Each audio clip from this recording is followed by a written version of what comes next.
Bonjour, je vous présente aujourd'hui un nouveau tutoriel en lien avec Max MSP Jitter. C'est un programme très simple que j'ai réalisé. Le titre de ce TP est Études au solide platonicien. Vous pouvez lire un article complémentaire à ce tutoriel, qui a été rédigé avec Athanase Papadopoulos, qui est un mathématicien à l'Université de Strasbourg, et qui concerne une réflexion entre la géométrie euclidienne et la création artistique sonore et visuelle, qui est édité chez 3 et quart édition. Alors l'objectif de ce TP est de réaliser un mapping euclidien entre le contrôle temps réel des solides platoniciens associé au contrôle automatisé d'un synthétiseur.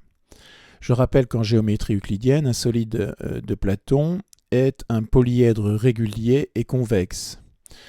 Donc nous allons chercher un programme qui génère dans Max MSP Jitter, enfin là il s'agit de Jitter surtout, 5 solides platoniciens au choix, le tétraèdre, l'hexaèdre, au cube, l'octaèdre, le dodécaèdre et l'isocaèdre. Je rappelle que le nombre de faces du solide, 4, 6, 8, 12, 20, est lié à chaque en-tête de mots, tétra pour 4, hexa pour 6, et ainsi de suite.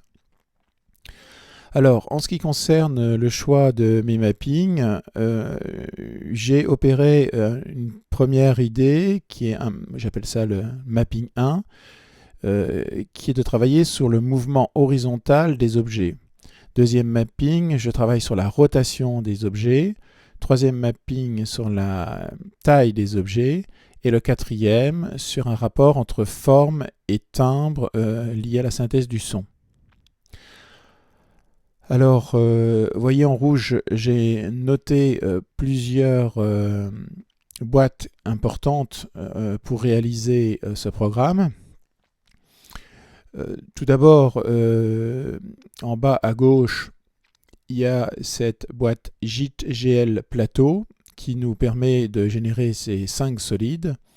On peut les choisir sur la gauche, ici, vous avez le tétraèdre, mais on peut choisir parmi la liste des 5. On va utiliser une boîte qui s'appelle JIT-GL Handle et qui utilise le mouvement de la souris pour contrôler la position ou rotation des objets. Ça répond à la problématique du contrôle du temps réel.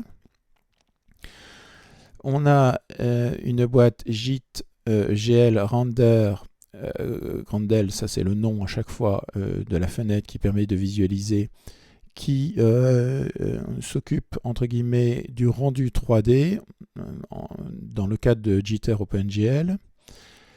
Nous avons une boîte texture. Ici, je vais utiliser simplement mon image. Alors là, peut-être que ce n'est pas très euclidien. On pourrait faire une texture de nature euclidienne dans ses transformations, dans sa qualité intrinsèque, et ainsi de suite. Bon, là, c'est simplement ma propre image qui va être intégrée dans le tétraèdre. Cette boîte JIT Windows permet de visualiser, vous l'avez sur la gauche en assez petit, qui s'appelle Grandel, la vidéo qui est générée. Donc, je vous propose d'écouter directement et de voir aussi la manipulation qui correspond donc au son et au mapping. Alors, vous voyez que là, il n'y a pas de son. Je vais bouger maintenant la forme, vous voyez, à gauche, en haut, sur la visualisation avec ma souris. Donc, je ne fais que cliquer dessus et je la bouge maintenant. Et là, on voit qu'il y a une rotation qui s'opère. On voit ma tête d'ailleurs dans le tétraèdre. Si je lance un mouvement plus important, la rotation est plus importante. Et ainsi de suite. Donc là, il y a un mapping entre la rotation de la forme géométrique. C'est une rotation continue de l'objet de 0 à 360 degrés. Lorsque la forme exécute un tour complet, cela passe de 360 à 0, puis de nouveau à 0 à 360. C'est la façon dont j'ai couplé les fréquences que l'on entend. C'est un glissando de fréquences sur la synthèse additive.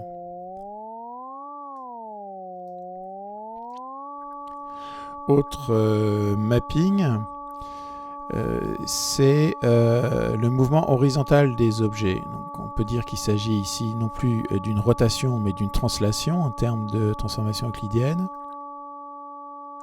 Pardon. Alors vous voyez que je bouge en appuyant sur la touche pomme plus clic l'objet, je clique dessus et le son va de gauche à droite, le son du synthétiseur. C'est un mapping extrêmement simple entre la localisation de l'objet et le contrôle des paramètres droit et gauche du synthétiseur via une petite formule racine carrée, enfin bon, ça peu importe.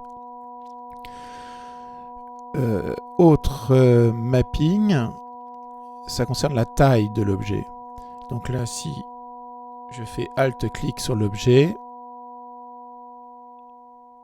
je réduis sa taille et proportionnellement, l'intensité du son varie.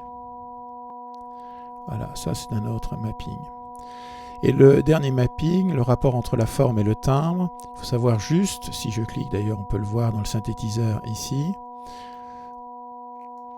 que j'ai tout simplement fait un synthétiseur additif et donc les solides, les 5 solides ont des timbres harmoniques dont le spectre associé à chaque solide est déterminé par le nombre de sommets de chaque solide définissant le nombre d'harmoniques. Donc ici, tétraèdre, il y a 4 sinusoïdes, 1, 2, 3, 4, qui forment le timbre du son associé à cette forme. Voilà. Pardon. Voilà.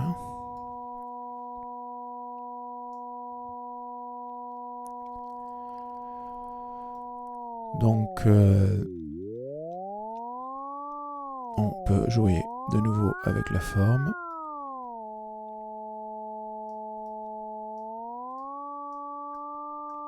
Voilà, si je change la forme ici, tétra, et je mets par exemple le cube, je reviens sur l'image, nous avons